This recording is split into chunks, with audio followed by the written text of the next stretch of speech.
Welcome to Defy Logic, where we hear about and talk about people who dare to overcome life's most challenging obstacles. I'm Bryant Lee, and I'll be your guide on this journey. So hang tight while we inspire you, challenge you, and dare you to defy logic. You've been robbing and stealing, spinning the blocks, selling dope, cocaine, water, fentanyl, speeding rocks. But you better check the bureau and get your statistics straight. You know only a fool will use the golden rule in a crowd that don't play fair. Gather around while I run down and tell you what happened to me. During the civil rights movement back in the 60s, Negroes were changing into African Americans. And the main identification of that culture was a hairstyle called the Afro, also known as the African Bush. At that time, I was working as a licensed barber. The hairstyle became so popular that the famed singer James Brown cut his perm off. Few people will never understand the devastation, the toll that it took on barbers. Unfortunately, I had to reinvent myself, and I took to the streets. What looked like the end for the caterpillar was just the beginning for the butterfly. I was sentenced to 5 to 7 years in Trenton State Prison. If you've ever seen the movie Shawshank Redemption, this is what Trenton State Prison resembled. I was 23 years old in a prison that I knew no one, and my only hope was the fact that I came to grips that this is where I may die.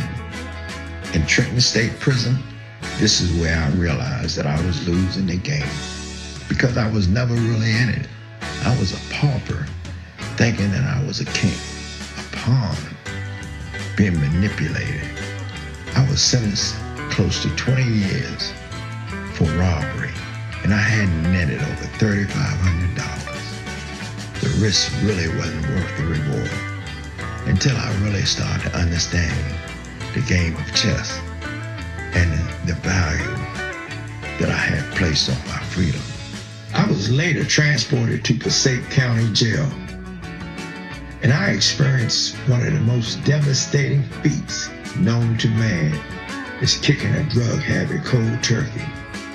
Scientists could have conducted research and collected data of how much pain can one endure after withdrawing from heroin, cocaine, and alcohol. Years later, I founded an organization called the Big Chair Chess Club. And a lot of what I had learned while serving time, I was able to put it in a formula, into a life skill component. Simply put, it could be stated as, this is the story of a chess club founded for inner city youth. It's different from most.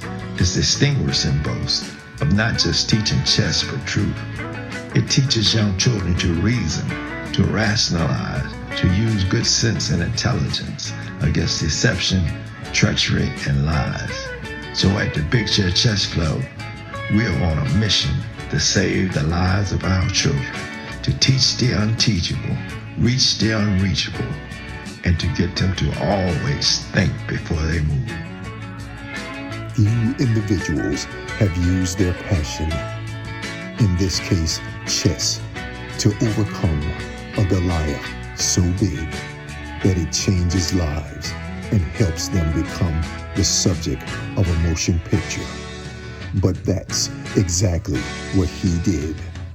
His name, the chess man, Eugene Brown.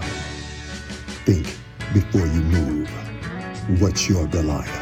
Change your thinking, change yourself, change your world.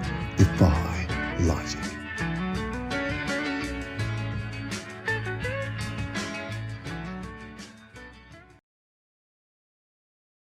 Have a story about overcoming a Goliath by changing your thinking, yourself, and your world? We want to hear from you. Let your story motivate others to face their Goliaths and defy logic.